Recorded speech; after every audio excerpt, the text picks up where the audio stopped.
अज्ञानतिमिरान्धस्य ज्ञानाञ्जनशलाकया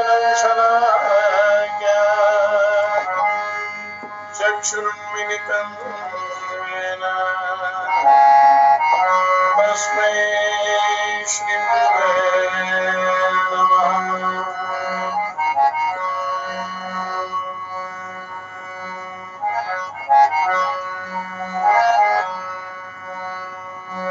कर्ता करे न कर सके, गुरु करे सो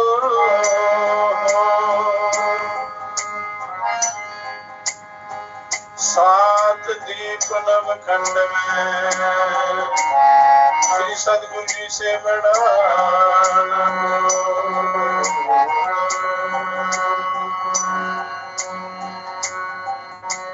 सारे तीर्थ धाम आपके चरणों में,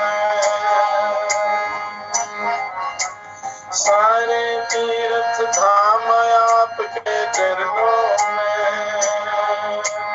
हे गुरुदेव प्रणाम आपके चरणों में, हे गुरुदेव प्रणाम आपके चरणों में। सारे तीर्थ धाम आपके चरणों में,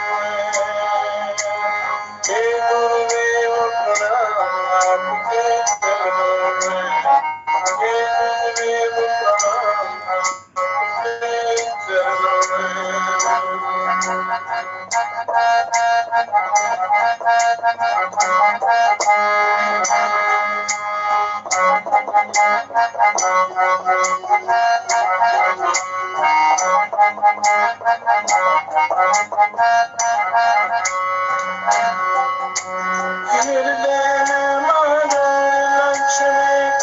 शारदा माता है, कंठ शारदा माता है।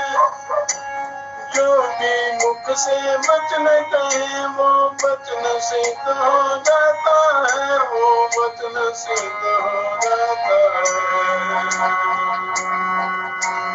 हे गुरु ब्रह्मा हे गुरु विष्णु हे शंकर भगवान आपके चरणों में।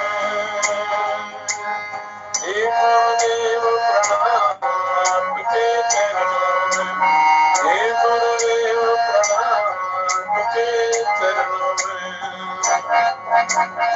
सारे तीर्थ धाम आपके चरणों में, हे गुरुदेव प्रणाम आपके चरणों में, हे गुरुदेव प्रणाम आपके चरणों में।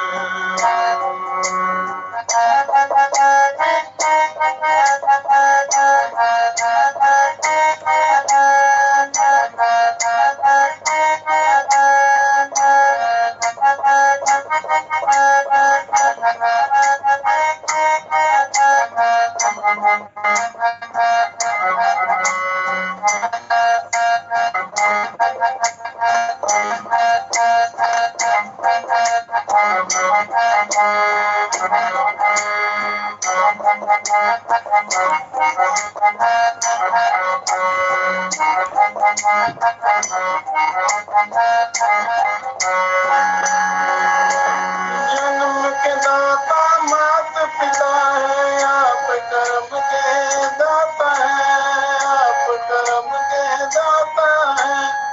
आप मिलाते ईश्वर से, आप ही भाग्य विधाता है, आप ही भाग्य विधाता है, आप ही भाग्य विधाता है। दुखिया मन को रोगी तन को मिलता है आराम आपके चरणों में।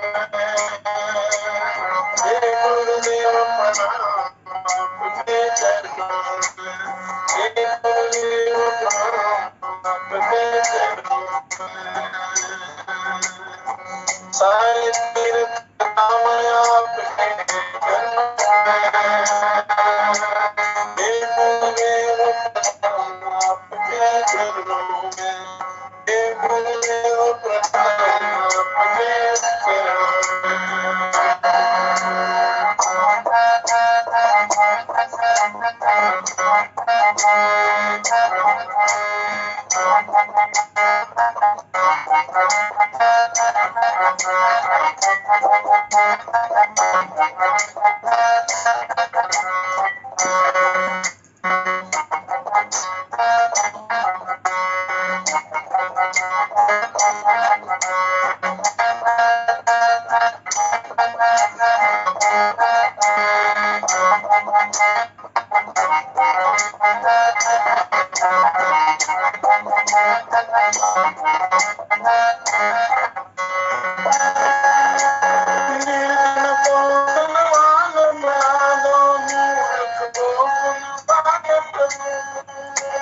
ज्ञानी को ज्ञान का दो वरदान प्रभु, ज्ञान का दो वरदान।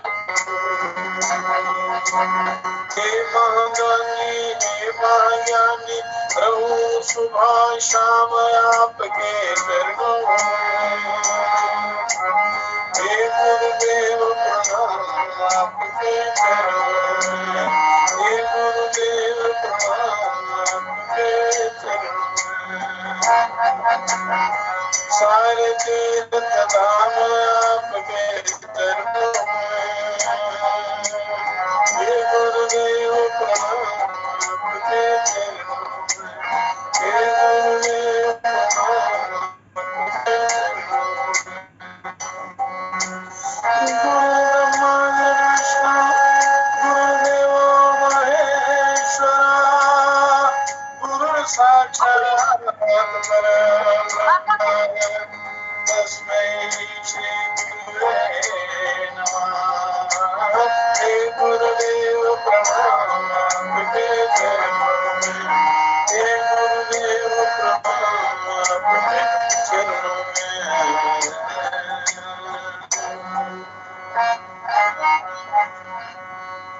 ओम गजाननं भुजगणाधिसेवितं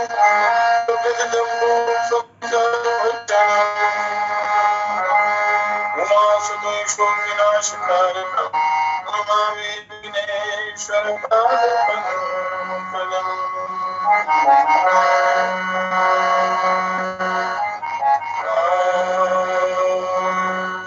प्रणम्याय शिष्टादेव गौरीपुत्रं विनायकं दत्तावासं हरे नित्यम् आयुः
सबसे पहले तेरी वंदना सिर झुका के मनाऊं गोविंद। सबसे पहले तेरी वंदना सिर झुका के मनाऊं अपनी करुणा दिखा के बताओ जरा, बताओ जरा मेरी सेवा में कोई, मेरी पूजा में कोई कमी तो नहीं, कमी तो नहीं। मेरी स्थिति की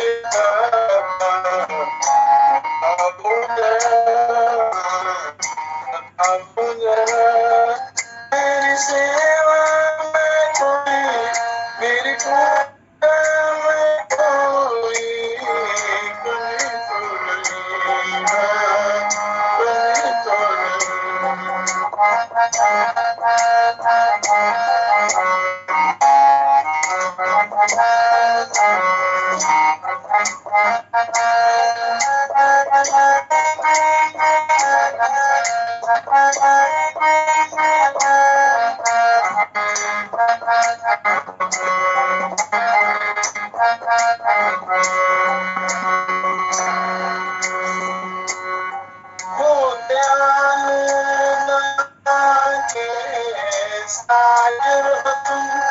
सुख करता हो तुम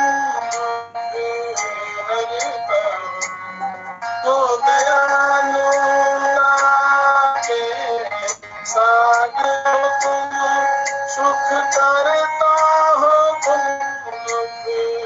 हरता, कष्ट सारे मिटा बताओ मेरी सेवा में कोई, मेरी पूजा में कोई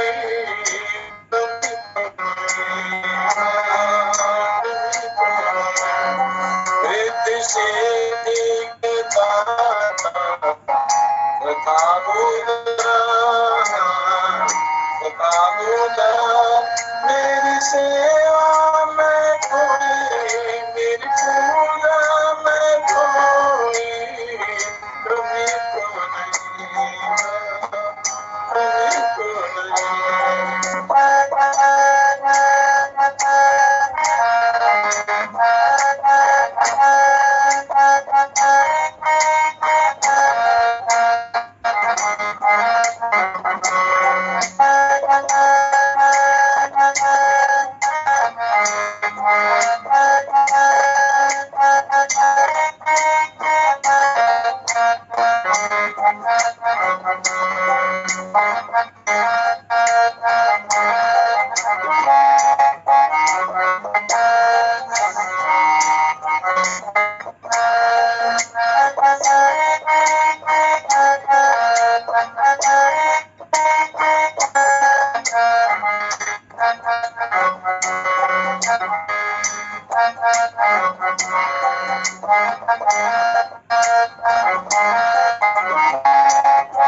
तो सवारी करता तो भले भोग लड्डू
सर्वभूतेषु विद्यारूपेण संस्थिता नमस्तस्यै नमस्तस्यै नमस्तस्यै नमो नमः।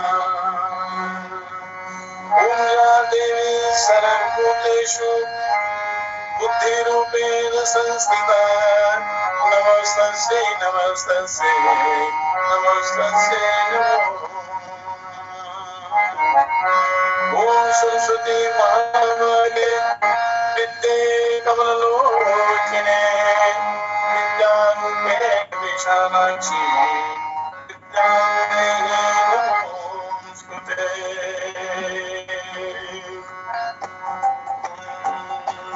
यज्ञ मेरा जी करदा जाहू में यज्ञ मेरा जी करदा जाहू में यज्ञ मेरा जी करदा तेरे दर्द का तो जान चलने लग के पार हो जाम यज्ञ मेरा जी करदा जाहू में यज्ञ मेरा जी करदा।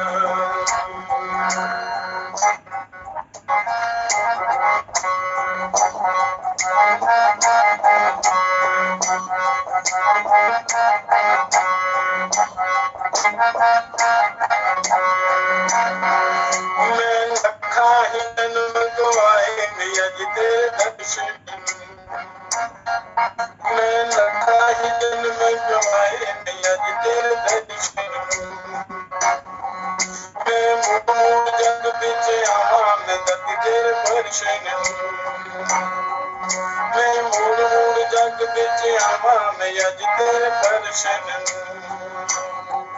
मेरे नैन की प्यास बुझा दे भवानी मैं चैन दीदी पावा यज मेरा जी करदा जब यज मेरा जी करदा जब यज मेरा जी करदा।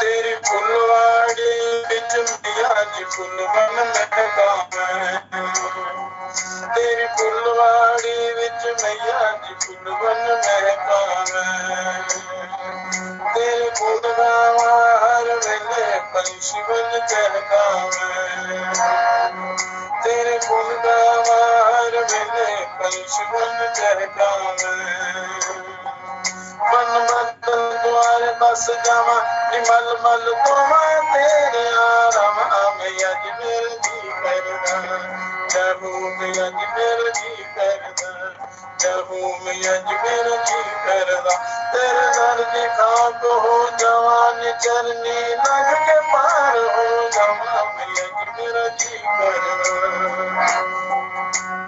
जहू में यज मेरा जी करदा जहू में यज मेरा जी करदा।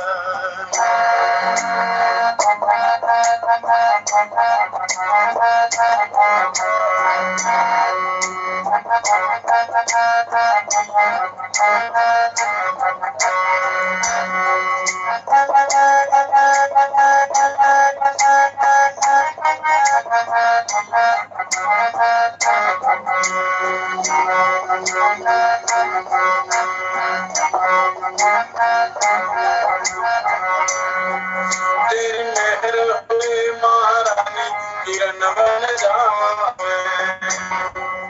तेरी मेहर हुई महारानी किरण बन जावा तेरे चरण होन कल्याणी मंदिर तेरे तेरे चरण होन कल्याणी मंदिर तेरे मेरी हो बिनती है ताती मैं बन के जो दया दिन राती यज मेरा जी करदा जहू में यज मेरा जी करदा जहू में यज मेरा जी करदा तेरे दर दिखा को जवान चरनी लग के पार हो जावा यज मेरा जी करदा जय हो मैया जी मेरा जी करदा।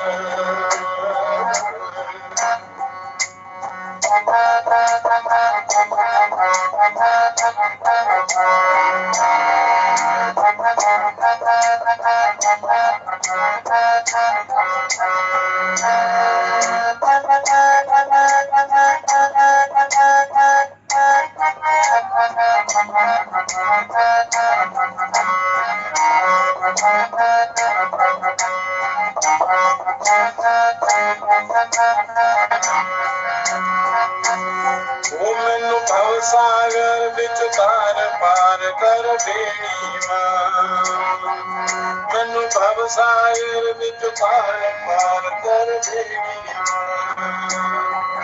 तू कर मेरा उद्धार शरण तेरी आया, तू कर मेरा उद्धार शरण तेरी आया।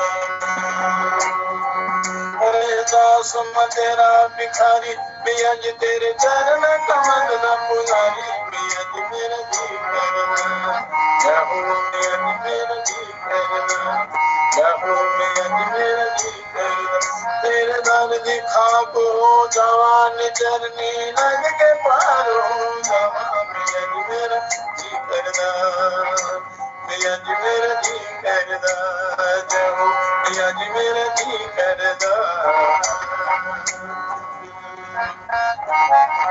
ओम श्री रामलाल महाप्रभुवे, ओम श्री हरिभक्त चतुर्थ सद्गुरुवे नमः। ओम श्री चंद्रमोहन परम ब्रह्मणे नमः। ओम श्री नित्यानंद सिद्ध योगिने नमः। ओम श्री सूर्यानंद सिद्ध योगिने नमः। ओम श्री कुलदेवाय नमः। ओम मातृ पितृ चरण कमलेभ्यो नमः। ओम सूर्याय नमः नमः। गोविंदाय लक्ष्मीपादाय नमः। ओम त्रिशक्ति देवेभ्यो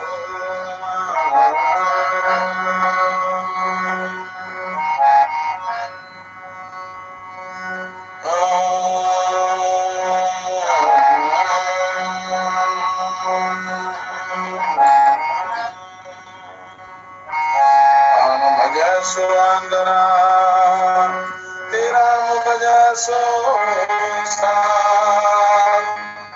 तन मुझे सो वैष्णवा, तत मुझे सो वैष्णवा, तिनका मता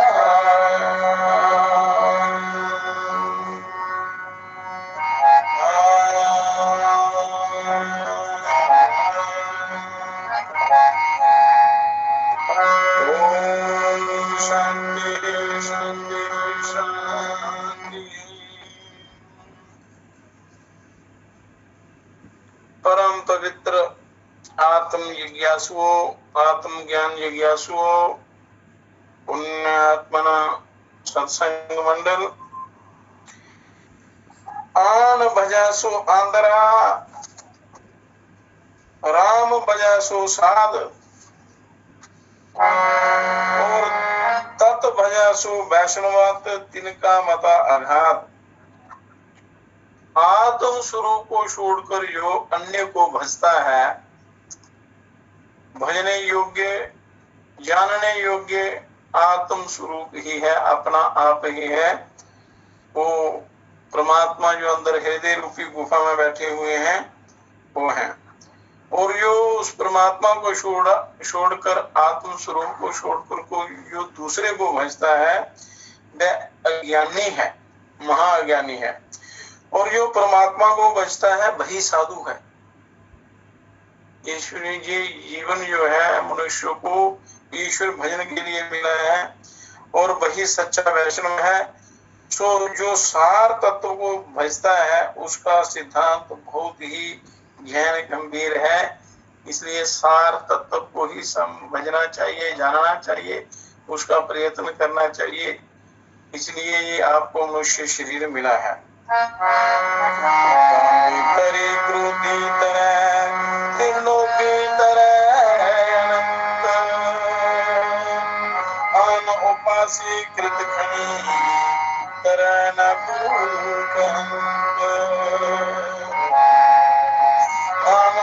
दासी कृत घनी तरह न गुरु कहन। सदगुरु का कहना है, सदगुरु सच्चे ज्ञानी मार्गदर्शक क्रोधी और लोभी अनेक तर जाते हैं, अर्थात साधु गुरुओं की सत्संगति में आने पर इन सब का भी कल्याण हो जाता है। अच्छी संगति में सदगुरुओं की साधुओं की संगति में आकर ये सब तर जाते हैं, परंतु सदगुरु के सत्य ज्ञान को छोड़कर अन्य की उपासना करने वाला कृतघ्न कदापि तर नहीं सकता, उसका कल्याण नहीं हो सकता, क्योंकि गुरु ही ईश्वर का रास्ता बताते हैं, सही सच्चा रास्ता बताते हैं। इसलिए उनकी गुरुओं की आज्ञा की अवज्ञा नहीं करनी, जो शास्त्रानुसार सही मार्ग बताएं उन्हीं का अनुसरण करना चाहिए। मेरा मन दिया नहीं ते तन कर डाला जे, अंतर्यामी लगी गया वह तो कहन काम के, अंतर्यामी लगी गया ये बात कहन काम के। संत कहते हैं कि जिस उल्टा स्त्री ने मन तो दिया नहीं, मन से तो सच्चा प्रेम किया नहीं और प्रदर्शन रूप में केवल अपने तन को ही पति के अधीन कर दिया, उसके हृदय के भाव को वह स्वामी जान लेता है, उससे कुछ छिपाता नहीं है। अब कहते हैं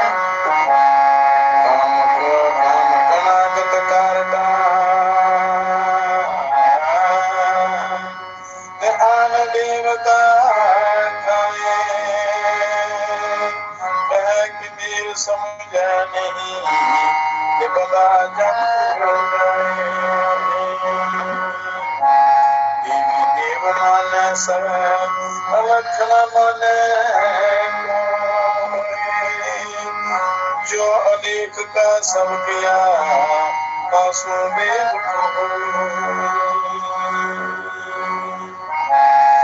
चाहले आगे अलेख का सब किया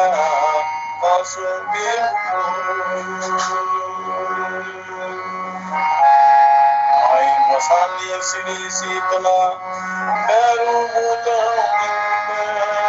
साढ़ सोन्यारा जो इनको पूजन श्वास श्वास हरि नाम जप दीर्घ श्वास मत ना जाने इस श्वास का ना हो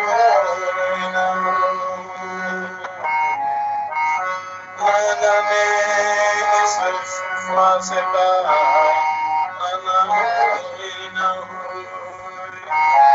ऐसी कृपा प्रभु कीजिए चित चरण कमल लिपटाए, 8 पैर 64 घड़ी कोई श्वास न फैली जाए, 8 पैर 64 घड़ी कोई श्वास न व्यर्थ जाए।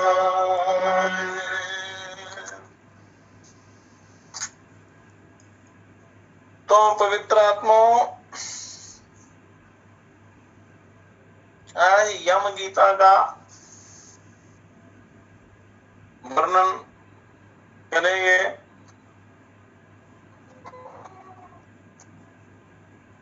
तो यम गीता श्री विष्णु पुराण के अंतर्गत समाहित यम गीता उनमें से एक है, अनेक गीताओं में से एक गीता यम गीता भी है। यम के दूत किन मनुष्यों से सदैव दूर हो जाते हैं? तो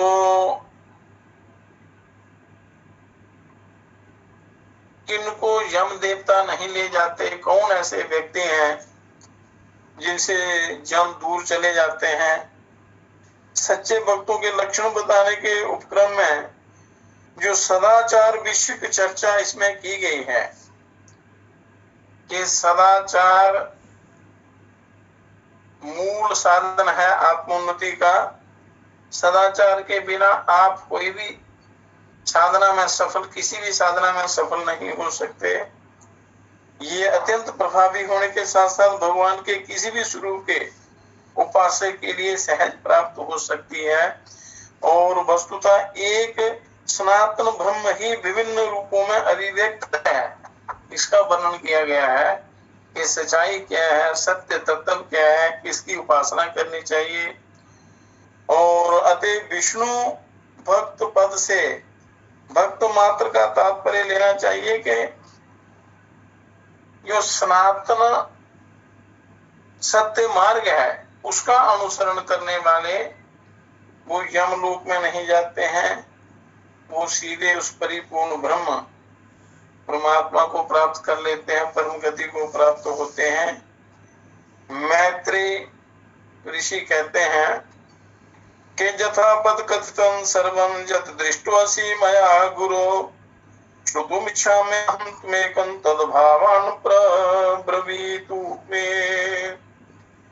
मैत्री जी बोले कि हे गुरुदेव, अपने गुरुओं से वो बोल रहे हैं कि मैंने जो कुछ पूछा था वह सब आपने यथावत वर्णन कर दिया, अनेक शास्त्रों की चर्चा की, दिव्य ज्ञान दिया। अब मैं एक बात और सुनना चाहता हूँ, वे आप मुझे कहिए जो सार वस्तु है उसका वर्णन कीजिए।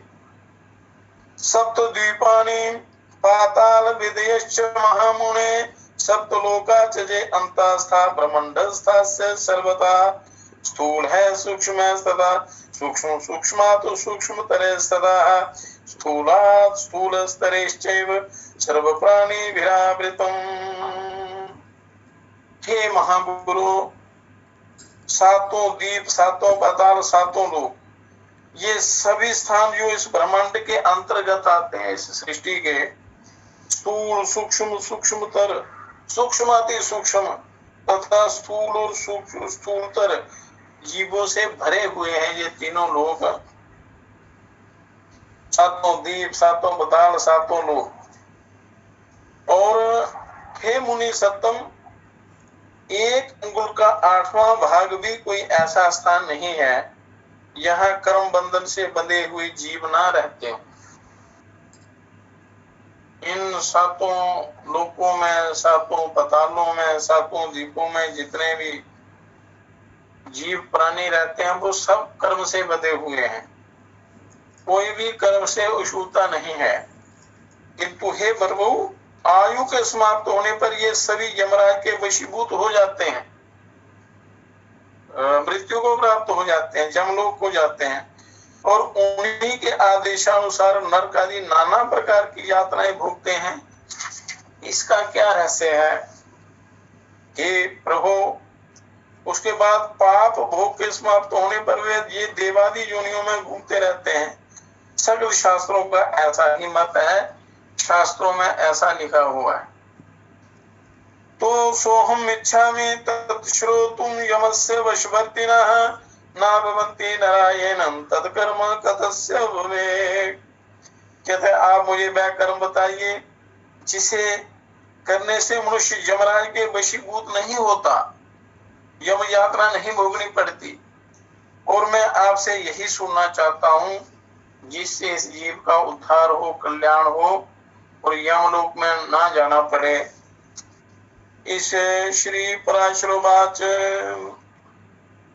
मैत्रेय जी पराशर जी से पूछते तो पराशर जी कहते हैं अयमेव मुने प्रश्नो नकुलेन महात्मना दृष्टाः पितामहः प्राह भीष्मो यत् शृणुषु मे।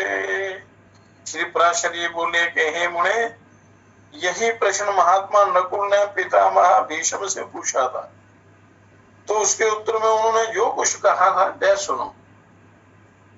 भीष्मवाच, भीष्म बोले पुरा ममागतो बस सखा कलिंग को द्विजा सामामुवाच पृष्ठो में मया जाति स्वरो। ऋषि ने कहा कि वत्स पुत्र, पूर्व काल में मेरे पास एक कलिंग देशी ब्राह्मण मित्र आया और मुझसे बोला, मेरे पूछने पर एक जाति स्वर मुनि ने बतलाया था कि ये सब बातें अमुक अमुक प्रकार की होंगी। ये बस उस बुद्धिमान ने जो बातें जिस प्रकार होने को कही थी, मैं सब ज्यों की त्यों हुई।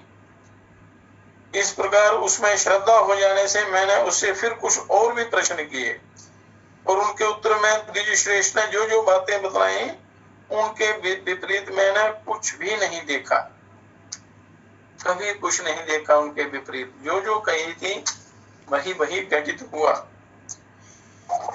एकदा तो माया पृष्ठमेतद्ध बदवम भक्तोदितं प्राह कालिंगदेशो विप्र समृत्वा तस्य मनो मुनेर्वचा जाति स्मरण कथितो रहस्य परमो ममं जम किंकर्योर्योर भूत संवादस्तम बब्रीमि में बब्रीमि ते।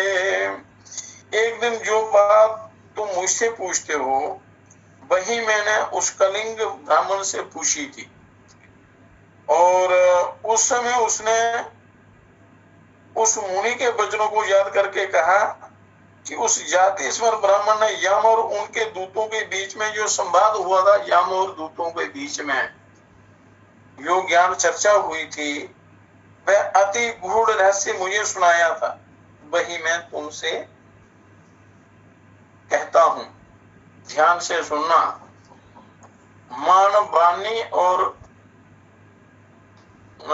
इस चित्त की एकाग्रता से मनुष्य को कोई भी श्रवण करना हो एकाग्र चित्त होकर सुनना चाहिए। इसलिए बार बार कहते हैं कि एकाग्र चित्त होकर सुनो, ध्यान पूर्वक सुनो तो उस सुनने का लाभ मिलता है। और अपने अनुचर को कालिंगोवाच, कालिंग बोले कि अपने अनुचर को हाथ में पाश लिए देकर जमराज ने उनके कान में कुछ कहा। भगवान मधुसूदन के शरणागत व्यक्तियों को छोड़ देना। किसको छोड़ देना? यम दूत किसके पास नहीं जाते तो भगवान मधुसूदन की जो भक्ति करते हैं, उनके जो शरण जाते हैं, जो ईश्वर की भक्ति करते हैं, उनको छोड़ देना। क्योंकि मैं जो विष्णु भक्त नहीं है ऐसे अन्य पुरुषों का ही स्वामी हूं, जो शास्त्रानुसार नहीं चलते हैं, जो उस प्रभु की भक्ति नहीं करते हैं, उनकी आज्ञा का पालन नहीं करते हैं, उनके सिवा उनकी भक्ति करने वाले जो हैं, उनके सिवा जो लोग मनमाना आचरण करने वाले हैं, उन पर मेरा नियंत्रण है। देव पूज्य विधाता ने मुझे यम नाम से लोगों के पाप पुण्य का विचार करने के लिए नियुक्त किया है। परमात्मा ने, विधाता ने मुझे पाप और पुण्य का निर्णय करने के लिए मेरी नियुक्ति की है। मैं अपने गुरु श्री हरि के वशीभूत हूँ, स्वतंत्र नहीं हूँ। तो जमराज जी के गुरु श्री हरि हैं, विष्णु जी हैं।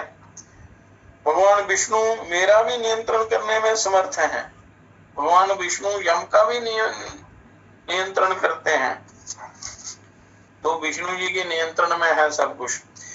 जिस प्रकार स्वर्ण वेद रहित और एक होकर भी कटक, मुकुट, कर्णिका अनेक प्रकार के आभूषण बनते हैं, अनेक प्रकार के आभूषणों के रूप में प्रतीत होता है, नाना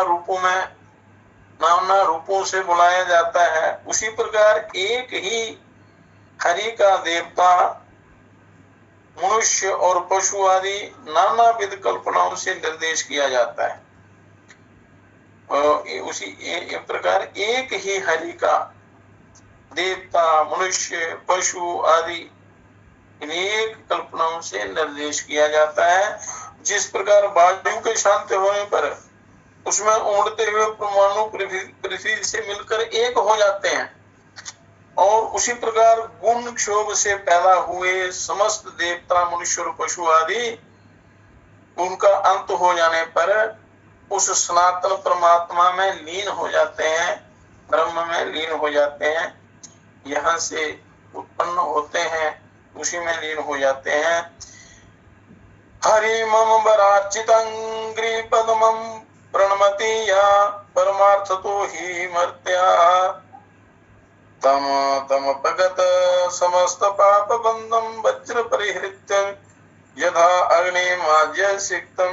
जो भगवान के सुरवर बंदित चरण कमलों की परमार्थ बुद्धि से वंदना करता है और श्रद्धा भक्ति प्रेम से उनका चिंतन करता है, घृताहुति से प्रज्वलित अग्नि के समान समस्त पाप बंधन से मुक्त हुए उस पुरुष को तुम दूर से ही छोड़कर निकल जाना।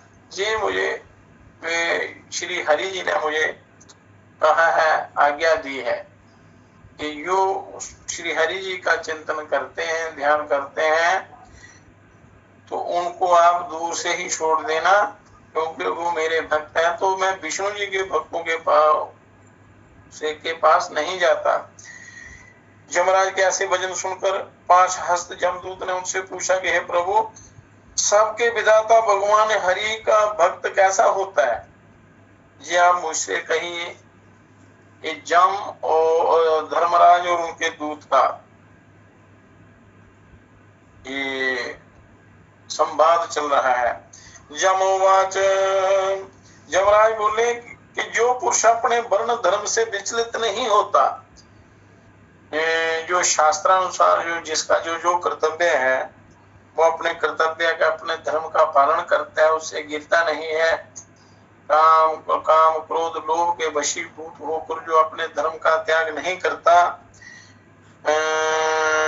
अपने सुहृद और विपक्षों के प्रति समान भाव रखता है, बलपूर्वक किसी का द्रव्य हरण नहीं करता, न किसी जीव की हिंसा ही करता है, उस निर्मल चित्त व्यक्ति को भगवान विष्णु का भक्त जानो, जिसके अंदर किसी के प्रति कोई भेदभाव नहीं है और अपने या पराये सब में समान भाव रखता है, किसी का द्रव्य हरण नहीं करता बलपूर्वक, और ना किसी को मन वाणी कर्म से दुख देता है, और किसी भी स्थिति में जो विचलित नहीं होता, जो निर्मल चित्त है, ऐसे लक्षणों वाला व्यक्ति भगवान विष्णु का भक्त है। जिस निर्मल मति का चित्त कली कलमख रूप मल से मलिन नहीं होता, कलयुग का प्रभाव जिस पर नहीं पड़ता, और जिसने अपने हृदय में सर्वदा श्री जनार्दन को बसाया हुआ है, श्री हरि को बसाया हुआ है, ईश्वर का चिंतन करता है अपने हृदय में, उस मनुष्य को भगवान का अतीव भक्त समझो, वही विष्णु जी का भक्त है। और जो एकांत में पड़े हुए दूसरे के सोने को देखकर भी उसे अपनी बुद्धि द्वारा तृण के समान समझता है, मतलब किसी भी वस्तु में उसका लगाव नहीं होता, और सोने को भी किसी के हीरे जवाहरात सोने को भी तृण के समान समझता है, और उसकी इच्छा लालसा नहीं करता, और निरंतर भगवान का अनन्य भाव से चिंतन करता है। उस नर श्रेष्ठ को विष्णु का भक्त जानो। और कहा तो स्फटिक गिरी शिला के समान अति निर्मल भगवान विष्णु, और कहा मनुष्यों के चित्त में रहने वाले राग द्वेष आदि दोष, और इन दोनों का संयोग किसी प्रकार नहीं हो सकता। हिमकर मतलब चंद्रमा के किरण जाल में अग्नि तेज की उष्णता कभी नहीं रह सकती। इसलिए जो व्यक्ति निर्मल चित्त, मात्सर्य रहित, प्रशांत शुद्ध चरित्र, जिसका चरित्र परम पवित्र है, परम शुद्ध है, आचारवान है, समस्त जीवों का सुहृद, प्रिय और हितवादी तथा अभिमान और माया से रहित होता है, उसके हृदय में भगवान वासुदेव सर्वदा विराजमान रहते हैं। उसी के हृदय में ईश्वर का प्रकाश प्रकट होता है, भगवान उसी के हृदय में रहते हैं। जिसका चित्त बिल्कुल निर्मल है और काम क्रोध लोभ मोह आदि से रहित हैं, प्रशांत हैं, चरित्रवान हैं, शुद्ध चरित्र हैं, जिनका समस्त जीवों के प्रति जो दया भाव रखते हैं, सुहृद हैं, प्रेम भाव रखते हैं, प्रिय और हितवादी और सबके हित की सोचने वाले तथा अभिमान और घमंड आदि माया से रहित होता है, उसका अंतःकरण पवित्र होता है, और उसी के हृदय में भगवान विष्णु सर्वदा विराजमान रहते हैं, पल पल में उसकी रक्षा करते हैं। और उन सनातन भगवान के हृदय में विराजमान होने पर पुरुष इस जगत के लिए शांत स्वरूप हो जाता है, जगत के लिए परम कल्याणकारी हो जाता है। जिस प्रकार नवीन शाल वृक्ष अपने सौंदर्य से ही भीतर भरे हुए अति सुंदर पार्थिव रस को बदला देता है, ये दूत यम और नियम के द्वारा जिनकी पाप राशि दूर हो गई है, जैसे पहले बताया था पिछले उपनिषदों में कि यम और नियमों के द्वारा इस शरीर की अंतःकरण की शुद्धि होती है, पवित्रता होती है। यम अहिंसा, सत्य, अस्तेय, ब्रह्मचर्य, अपरिग्रह, ये 5 यम हैं। शौच, संतोष, ताप, स्वाध्याय, ईश्वर प्रणिधान, ये 5 नियम हैं। इन यम और नियमों के द्वारा मनुष्य का शरीर पवित्र होता है। तो ये योग का पहला अंग है। इनका जो पालन करता है, अभ्यास करता है, अनुसरण करता है, उसका हृदय परम पवित्र हो जाता है। जिसका हृदय निरंतर श्री अच्युत में, उस परमात्मा में आसक्त रहता है तथा जिनमें गर्व, अभिमान और मात्सर्य का जरा भी लेश मात्र भी नहीं है, उन मनुष्यों को तो दूर से ही त्याग देना, उनको मेरी यमपुरी में नहीं लाना।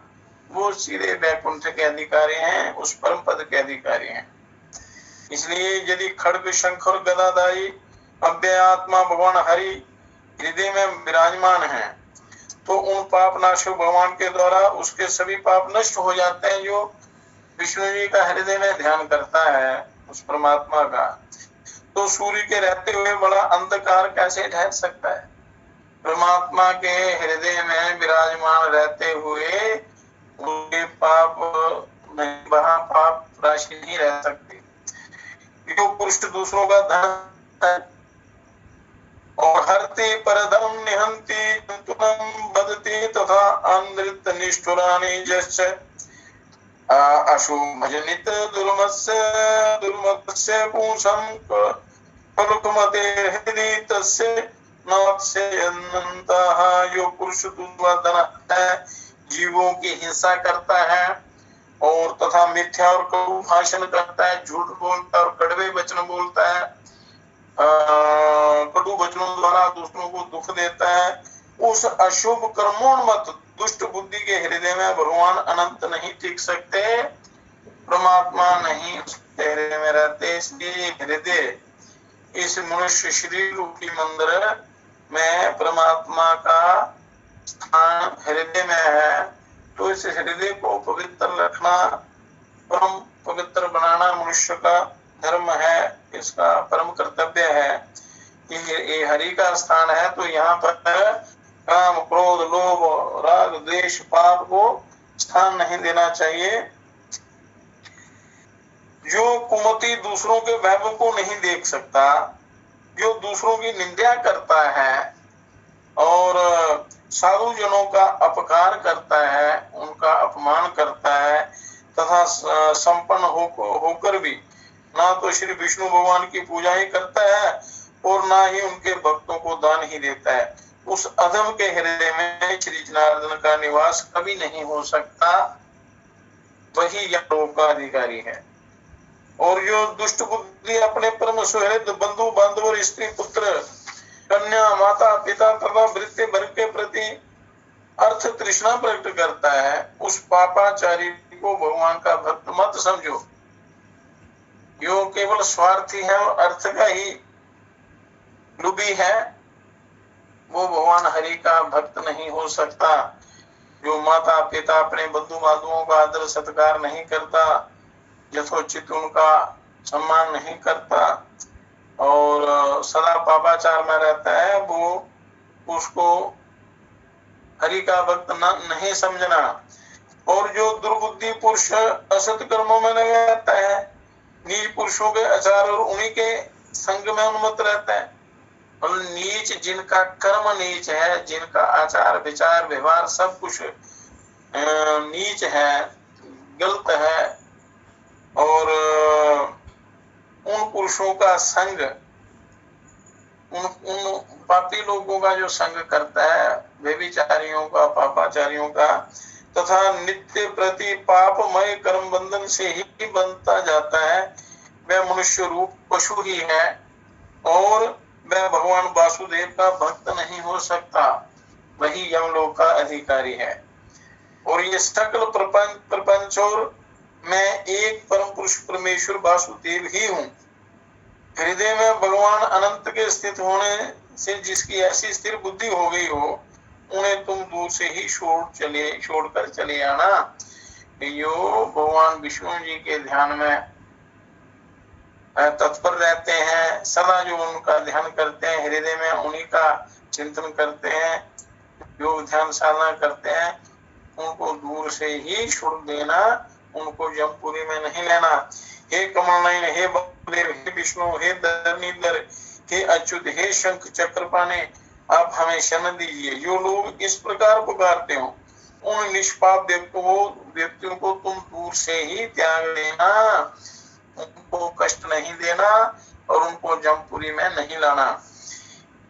जिस पुरुष श्रेष्ठ के अंतःकरण में ये अव्यय आत्मा भगवान विराजते हैं, उसका जहां तक दृष्टिपात होता है, जिसके हृदय में विष्णु जी विराजमान होते हैं, उसका जहां तक दृष्टिपात होता है, वहां तक भगवान के चक्र के प्रभाव से अपने बल वीर्य नष्ट हो जाने के कारण तुम्हारी अथवा मेरी गति नहीं हो सकती। वह महापुरुष तो अन्य लोगों का पात्र होता है। इसलिए अब कालिंगवाच इति निज भट शासनाय देवो रवितन्यस्य किलाह धर्मराजा मम कथितमिदं चातेन तुभ्यं कुर्वर सम्यगिदं माया पिचोक्तम्।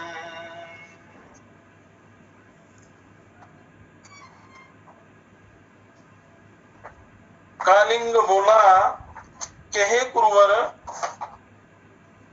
अपने दूत को शिक्षा देने के लिए सूर्य पुत्र भगवान ने उनसे इस प्रकार कहा। उन्होंने क्या कहा कि मुझसे ये प्रसंग उस जाति स्मर मुनि ने कहा था और मैंने ये संपूर्ण कथा तुमको सुना दी। श्री भीष्मवाच, अब भीष्म कहते हैं, नकुल तन्माख्यातं पूर्वजेन द्विजन्मना कलिंग देशादभ्येत्य प्रीतेन सुमहात्मना। ये नकुल पूर्व काल में कलिंग देश से आए उस महात्मा ब्राह्मण ने प्रसन्न होकर मुझे ये सब विषय सुनाया था और ये बत्स यही संपूर्ण वृत्तांत, जिस प्रकार की इस संसार सागर में एक विष्णु भगवान को छोड़कर जीव का कोई भी रक्षक नहीं है। इस त्रिलोक के संसार में विष्णु जी के सिवा कोई रक्षक नहीं है। मैं यों का त्यों ही तुम्हें सुना दिया है, जो जम और उनके दूत के बीच में ये जो संवाद हुआ, और जिसका हृदय निरंतर भगवत परायण है, नित्य योग साधना करता है, उस ईश्वर का ध्यान करता है, उसका यम, यमदूत, यम पाश, यम दंड अथवा यम यातना कुछ भी नहीं बिगाड़ सकते। यम ने कहा था, ये सब मैंने तुम्हें बड़ी प्रकार सुना दिया, अब और क्या सुनना चाहते हो वो इच्छा प्रकट कीजिए। तो इसलिए मनुष्य को चाहिए कि शास्त्रानुसार जो उसके कल्याण का मार्ग है उसका अनुसरण करना है, श्री हरि जी का हृदय में ध्यान करना है और किसी भी प्रकार के किसी विकार को अपने हृदय में नहीं आने देना है। तो उसकी शुद्धि के लिए, क्योंकि जन्म जन्मांतरों का जो अभ्यास योनियों में अलग अलग शरीरों में रहकर मनुष्य का ये विषय विकारों का पक्का अभ्यास हो जाता है और वो संसार की तरफ ज्यादा कोशिश करता है जाने की, क्योंकि वो कर्मों का प्रभाव उनको बार बार बलात् उनको उस तरफ ले जाता है। तो उसको उससे बचने के लिए हरि का ध्यान करना चाहिए। जो मनुष्य योग साधना करते हुए उस प्रभु का चिंतन करता है, क्योंकि योग से जन्म जन्मांतर के जो पाप हैं, कर्म हैं, वो शांत हो जाते हैं, समाप्त हो जाते हैं, उनका शमन हो जाता है और मनुष्य के कल्याण का मार्ग खुल जाता है। और उसको इस एक ही जन्म में हरि उस परमात्मा का, प्रभु का, भगवान विष्णु जी का साक्षात्कार हो जाता है। विष्णु, शिव, ब्रह्मा, इस राम, कृष्ण उसी परिपूर्ण ब्रह्म के ही साकार रूप हैं। किसी एक रूप का ध्यान करें तो उस जीव का परम कल्याण हो जाता है। तो विष्णु ही अलग अलग रूप धारण करके आते हैं। अग्निर्वाच जम गीता प्रवक्षा में उक्ता जा नचिकेत से पढ़ता श्रृणवता भुक्त्या मुक्त्या मोक्षार्थिना सदा। अग्निदेव कहते हैं कि हे ब्राह्मण, अब मैं यम गीता का वर्णन करूंगा जो यमराज के द्वारा नचिकेता के प्रति कही गई थी, और ये पढ़ने और सुनने वालों को भोग प्रदान करती है तथा मोक्ष की अभिलाषा रखने वाले सत्पुरुषों को मोक्ष देने वाली है। इसका सुनने से भी कल्याण होता है। सुनकर जो इस पर अमल करता है, इस पर अभ्यास करता है, साधना करता है, उस पर चलता है, उसका परम कल्याण हो जाता है। आसनं शयनं यान परिधानं गृहादिकं वंशत्य हो अति मोहेन सुस्थिरं स्वयं मास्तिर। यमराज ने कहा कि अहो, इतने आश्चर्य की बात है कि मनुष्य अत्यंत मोह के कारण स्वयं अस्थिर चित्त होकर, मोह के कारण चित्त जो है अस्थिर हो जाता है। अस्थिर चित्त होकर आसन, शैया, वाहन, परिधान, परिधान कहते हैं पहनने के जो वस्त्र होते हैं, परिधान आदि ग्रह आदि भोगों को सुस्थिर मानकर प्राप्त करना चाहता है। ये सभी नाशवान है, पर मनुष्य उनको सुस्थिर मानता है और उनको प्राप्त करना चाहता है। भोगेषु शक्ति सततं तथैव आत्मावलोकन श्रेया परम मनुष्याना कपिलोद्गीत में वही। तो कपिल जी ने कहा है, कपिल जी ऋषि जी ने कहा है, कपिल मुनि जी ने, कि भोगों में आसक्ति का अभाव तथा सदा ही आत्म तत्व का चिंतन ये मनुष्य के परम कल्याण का उपाय है।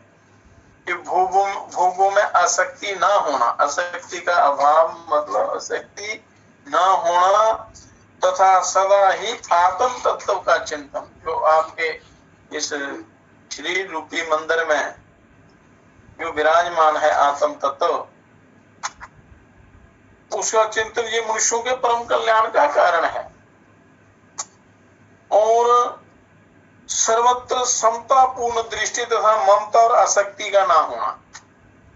ममत्व जो संसार के साथ, वस्तुओं के साथ होता है, और जो उनके प्राप्त करने की जो आसक्ति है, वह मनुष्यों के परम कल्याण का ममता और आसक्ति का ना होना मनुष्य के परम कल्याण का साधन है। ये आचार्य पंचशिख का उद्गार है। सारे ऋषि मुनियों ने साधना के द्वारा तप कर करके इन निष्कर्ष निकाला हुआ है, सत्य की खोज की है, जो मनुष्य के कल्याण में सहायक होती है। तो गर्भ से लेकर जन्म और बाल्य आदि से वय तथा अवस्थाओं के स्वरूप को ठीक ठीक समझना ही मनुष्यों के प्रमुख कल्याण का हेतु है। ये गंगा विष्णु का गान है। और आध्यात्मिक आदि दुखानाम आद्यंती प्रतिक्रिया श्रेया परम मनुष्याना जनकोदगीत में च। आध्यात्मिक, आदि दैविक और आदि भौतिक दुख, ये तीन प्रकार के दुख हैं। आदि अंत वाले हैं। ये तीनों प्रकार के दुख आदि और अंत वाले हैं। आते हैं जाते हैं, आते हैं जाते हैं, नष्ट होते हैं, अर्थात उत्पन्न हो, पैदा होकर नष्ट हो जाते हैं। और अतः इन्हें क्षणिक समझकर धैर्य पूर्वक सहन करना चाहिए। इनको नाशवान समझकर और धैर्य से इनको सहन करना है और विचलित नहीं होना है। इस प्रकार उन दुखों का प्रतिकार ही मनुष्यों के लिए परम कल्याण का साधन है। ये महाराज जनक का मत है। मतलब अपने अपने मत से सबने एक ही बात कही है कि जीवात्मा और परमात्मा वस्तुतः अभिन्न है, एक है। अभिन्योर भेद करा प्रत्ययो या परमात्मना तच्छांति परमं श्रेयो ब्रह्मोदगीत मुदाहृतम। जीवात्मा परमात्मा अभिन्न है, एक है। इनमें जो भेद की प्रतीति होती है उसका निवारण करना ही परम कल्याण का हेतु है। ये ब्रह्मा जी का सिद्धांत है, ये ब्रह्मा जी कहते हैं। अलग अलग ढंग से उन्होंने उसी परम तत्व को ही प्राप्ति का लक्ष्य माना है, कल्याण का कारण माना है सबने। तो उन्हीं की उपासना करनी है इस मनुष्य को। जैगी सभ्य का कहना है कि ऋग्वेद, यजुर्वेद और सामवेद में प्रतिपादित जो कर्म है तीनों वेदों में, उन्हें कर्तव्य समझकर अनासक्त भाव से करना श्रेय का साधन है, अपने कल्याण का साधन है। शास्त्रों में जो लिखा हुआ है उसके अनुसार तो ये ऋषियों का मत है। सब प्रकार की कर्मारंभ की आकांक्षा या परित्याग आत्मा के सुख का साधन है। यही मनुष्यों के लिए परम श्रेय है। ये देवल का मत बताया गया है कि सब प्रकार की विदिशा का परित्याग, कर्मारंभों सर्व कर्मों का परित्याग, ये परम सुख का साधन बताया गया है। तो कामनाओं के त्याग से विज्ञान, सुख, ब्रह्म और परम पद की प्राप्ति होती है। कामना रखने वालों को ज्ञान नहीं होता, ये सनकादिकों का सिद्धांत है। सनकादि ऋषि मुनियों ने ये कहा है कि कामना ही बांधने वाली है, यही संसार है। और कामनाओं के त्याग से विज्ञान, सुख, ब्रह्म, परम पद की प्राप्ति होती। और दूसरे लोग कहते हैं कि प्रवृत्ति और निवृत्ति दोनों प्रकार के कर्म करने चाहिए, परंतु वास्तव में नैश्य कर्म ही ब्रह्म है। वही भगवान विष्णु का स्वरूप है और वही श्रेय का ही श्रेय है। वही पर कल्याण का भी परम कल्याण है कि नैश्य कर्म, निष्काम भाव से जो कर्म किया जाता है वो ब्रह्म प्राप्ति का साधन है। जिस पुरुष को ज्ञान की प्राप्ति हो जाती है किसी भी साधन से, वह संतों में श्रेष्ठ है। वह अविनाशी परम ब्रह्म विष्णु से कभी भेद को प्राप्त नहीं होता और ज्ञान, विज्ञान, आस्तिकता, सौभाग्य तथा उत्तम रूप तपस्या से उपलब्ध होते हैं। ये सारे तपस्या से उपलब्ध होते हैं जितने भी साधन हैं। इतना ही नहीं, मनुष्य अपने मन से जो जो वस्तु पाना चाहता है वह सब तपस्या से प्राप्त हो जाती है। तो सबसे उत्तम वस्तु उस परमात्मा का साक्षात्कार है, उसी की इच्छा करनी चाहिए, परम कल्याण हो जाता है। और संसार की जो भी वस्तु है सभी नाशवान है। तो इतना पवित्र जन्म पाकर नाशवान वस्तुओं को प्राप्त करने की इच्छा जो करता है तो उसका पतन हो जाता है। तो विष्णु के समान कोई ध्येय नहीं है, निराहार रहने से बढ़कर कोई तपस्या नहीं है, आरोग्य के समान कोई बहुमूल्य वस्तु नहीं है। अगर कोई कीमती वस्तु है तो आरोग्य है, निरोगी काया है। और गंगा जी के तुल्य दूसरी कोई नदी नहीं है संसार में। गंगा परम पवित्र करने वाली वो नदी है जो साक्षात सदाशिव जी से प्रकट हुई है। जगत गुरु नो न सो अस्ति बांधवा कश्चित विष्णु मुक्ता जगत गुरु अदश्चो धर्मम हरिचाग्रे देहेंद्रिय मनोमुखे। जगत गुरु विष्णु को छोड़कर दूसरा कोई बांधव नहीं है। संसार का कोई भी पदार्थ, संसार का कोई भी प्राणी बांधव नहीं है सच्चा। नीचे ऊपर आगे देह, इंद्रिय, मन तथा मुख सब में और सर्वत्र भगवान श्री हरि ही विराजमान है, इसलिए उनका ही चिंतन करना चाहिए। इस प्रकार भगवान का चिंतन करते हुए जो प्राणों का त्याग परित्याग करता है वह साक्षात श्री हरि के स्वरूप में मिल जाता है। और वह जो सर्वत्र व्यापक ब्रह्म है, गीता में भी लिखा है कि अंतिम समय में जो उस प्रभु विष्णु जी का चिंतन करते हुए प्राण त्यागता है, ओम का स्मरण करते हुए प्राण त्यागता है, वो उसी परिपूर्ण ब्रह्म को ही प्राप्त होता है। तो जो सर्वव्यापक ब्रह्म है, जिससे सबकी उत्पत्ति हुई है, जो सर्वरूप है, सर्व स्वरूप है तथा ये सब कुछ जिसका संस्थान आकार विशिष्ट है, जो इंद्रियों से ग्राह्य नहीं है, इन इंद्रियों से आप उसको नहीं देख सकते, जिसका किसी नाम आदि के द्वारा निर्देश नहीं किया जा सकता, जो सुप्रतिष्ठित और सबसे परे है और उस परात पर ब्रह्म के रूप में साक्षात भगवान विष्णु ही सबके हृदय में विराजमान है। वो ब्रह्म ही विष्णु जी के रूप में सबके हृदय रूपी गुफा में विराजमान है और वह यज्ञ के स्वामी तथा यज्ञ स्वरूप है। उन्हें कोई तो परम ब्रह्म से प्राप्त करना चाहता है, परम ब्रह्म रूप से प्राप्त करना चाहता है, कोई विष्णु रूप से, कोई शिव रूप से, कोई ब्रह्मा और ईश्वर रूप से, कोई इंद्रादि नामों से तथा कोई सूर्य चंद्रमा और काल रूप से उन्हें पाना चाहते हैं। अलग अलग स्वरूप की साधना करते हैं। ब्रह्मा से लेकर कीट तक सारे जगत को विष्णु का ही स्वरूप कहते हैं। ये ब्रह्मा विष्णु महेश शिव हरि ये सब एक ही उस परिपूर्ण ब्रह्म पूर्ण ब्रह्म का ही साकार स्वरूप है।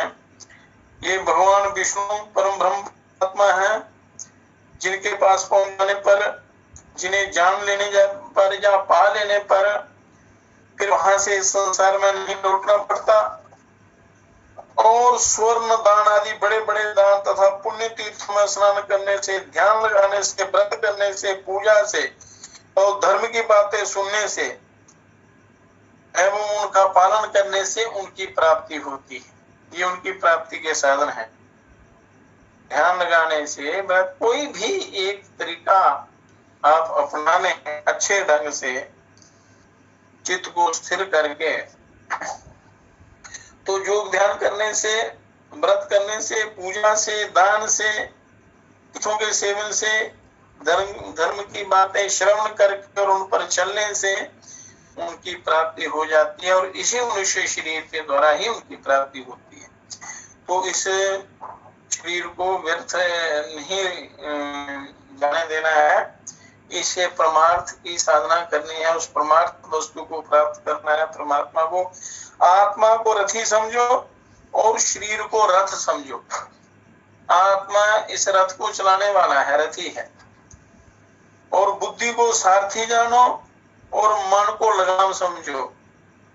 और विवेकी पुरुष इंद्रियों को घोड़े कहते हैं और विषयों को उनके मार्ग तथा शरीर, इंद्रिय और मन सहित आत्मा को भोक्ता कहते हैं। आत्मानं रथिनं विद्धि शरीर रथमेव तु बुद्धिं तु सारथिं विद्धि मना प्रगमेव च इंद्रियाणि हयानुर्विशंसेषु शेषु गोचराणम् आत्मेन्द्रिय मनोयुक्तं भोक्त्याहुर्मनीषिणः। आत्मा रथी है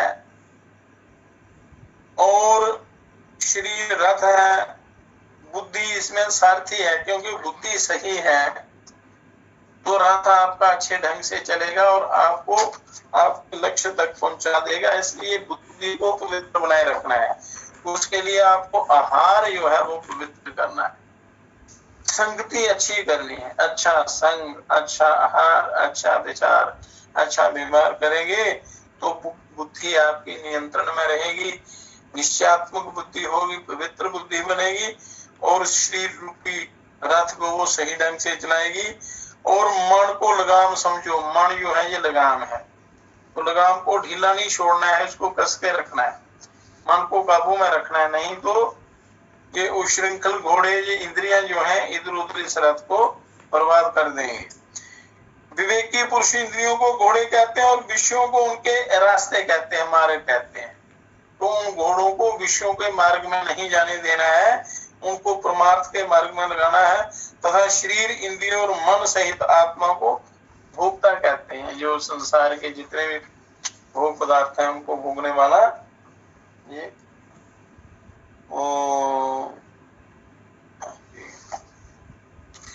तो इस प्रकार योग विद्या के द्वारा इस शरीर को परम पवित्र बनाकर, अंदर बाहर से परम शुद्ध बनाकर, प्रकृति के अनुसार शुद्धि जब हो जाती है तो ये जीव उस मोक्ष का अधिकारी होता है, उस परमात्मा ज्ञान का, ईश्वर के साक्षात्कार का। तो योग विद्या के द्वारा, योग युक्तियों के द्वारा इस समय का सदुपयोग करते हुए, उसको व्यर्थ न गवाते हुए, इस शरीर को और अंतःकरण को पवित्र बनाकर अपने उस आत्म साक्षात्कार की तरफ अग्रसर होना है। इसी जन्म में आत्म साक्षात्कार करना है। तो जो बुद्धि रूप सारथी जो अविवेकी होता है, जो अपने मन रूपी लगाम को कसकर नहीं रखता, वह उत्तम पद परमात्मा को नहीं प्राप्त होता जब तक मन आपका नियंत्रण में नहीं है, बुद्धि आपकी ठीक नहीं है और सारथी रूपी बुद्धि जो है जो अविवेकी है, तो पतन होने का डर रहता है, संसार रूपी गति में गिरता है। जब आप इन सब को ढीला छोड़ेंगे तो मनुष्य संसार रूपी नदी में गिर जाता है। परंतु जो विवेकी होता है, ज्ञानी होता है और मन को काबू में रखता है, वह उस परम पद को प्राप्त होता है जिससे वह फिर जन्म नहीं लेता। इसलिए मनुष्य को इन दिव्य युक्तियों को अपनाकर, क्योंकि शास्त्रों में बड़े बड़े उपाय, बड़े अनुष्ठान, उपासनाओं का वर्णन है। मनुष्य की आयु कम है, सारे समस्त शास्त्र पढ़ पाना या पुराण इत्यादि जितने भी ग्रंथ हैं तो मनुष्य के वश में नहीं है। पर गुरुओं की जब शरण उनको प्राप्त होती है, अच्छी संगति प्राप्त होती है, तो उनको सरल, सीधा, उत्तम ये योग मार्ग उनको प्राप्त होता है, सिद्ध योग मार्ग। उसके द्वारा एक ही जन्म में ये जीव उस ब्रह्म को प्राप्त कर लेता है। अपने कई लाखों जन्मों का जो सफर है वो एक ही जन्म में तय कर लेता है, उस परम पद को प्राप्त कर लेता है। इसलिए उसके लिए जो दिव्य ज्ञान दिया है वो गुरुओं के द्वारा प्राप्त करके उस पर आपने चलना है, साधना करनी है, क्योंकि बिना कुछ किए आपको कुछ भी नहीं मिलेगा, सिर्फ बातों से कुछ नहीं मिलता। ये सत्य ज्ञान अच्छा सा उस प्रभु की चर्चा सुनकर उस पर आपने अभ्यास करना है, साधना करनी है, तभी आपका कल्याण होगा। तो वो क्या क्या साधनाएं हैं वो यमराज जी कल उसका वर्णन करेंगे, कई युक्तियां हम आपको कल बताएंगे। तो उनको जानकर आपने अभ्यास शुरू कर देना है। जब जागो तभी सवेरा, जब भी ज्ञान की प्राप्ति हो जाए तो समझना अभी से मेरा जन्म प्रारंभ हुआ है और आत्म कल्याण के लिए आपने प्रयत्न शुरू कर देना है। अभ्यास, उद्योग, आलस्य, प्रमाद, तंद्रा, निद्रा को छोड़कर और छोड़ने का अभ्यास करना चाहिए। एक बार यदि उस तरफ मन लग गया तो फिर जीवन सफल हो जाता है, लक्ष्य की प्राप्ति हो जाती है। ओम शांति ही शांति ही शांति ही। हे परम पिता, हे विश्व पिता, हे राष्ट्र पिता, हे जगदाधार, हे करुणामय दीन दयालो, पूर्ण गुरो हे अपरंपार, हे महेश अब शीघ्र कृपा कर, हमें दीजिए योग विचार, हमें दीजिए शुद्ध विचार, मानवता के प्रेरक बनकर नाथ करे सुखमय संसार। हे परम पिता हे विश्व पिता, हे राष्ट्रपिता हे जगदाधार, हे राष्ट्रपिता हे जगदाधार। सभी कर्तव्य परायण हो, परस्पर प्रेम हो, सबका कल्याण हो, सत्य सनातन की जय हो। ओम हर हर हरि हर महादेव।